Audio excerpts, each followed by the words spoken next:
রাসূল সাল্লাল্লাহু আলাইহি ওয়াসাল্লাম বলেন তিরমিজি শরীফে, আউয়ালু মা ইউহাসাবু বিহিল আবদু ইয়াওমাল কিয়ামাতিস সালাহ। সর্বপ্রথম বান্দার নামাজের হিসাব।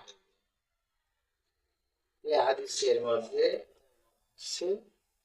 আমরা নামাজটা অবশ্যই আল্লাহর সন্তুষ্টির জন্য আদায় করব,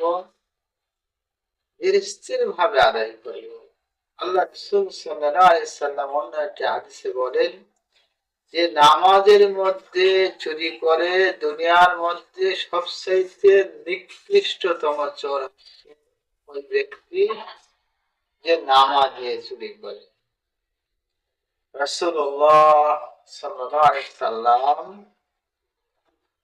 সাহাবা আজমাইনদের সামনে হাদিসটি যখন বলেন, সাহাবা আজমাইন বলেন, ইয়া রাসূলুল্লাহ, মানুষ কিভাবে নামাজের মধ্যে চুরি করে? রাসূলুল্লাহ সাল্লাল্লাহু আলাইহি সাল্লাম বলেন যে রুকু হইতে সোজা হয়ে না দাঁড়িয়ে আবার সিজদায় চলে যায় এবং সিজদায় সোজা হয়ে না বসে আবার দ্বিতীয় সিজদা দেয়।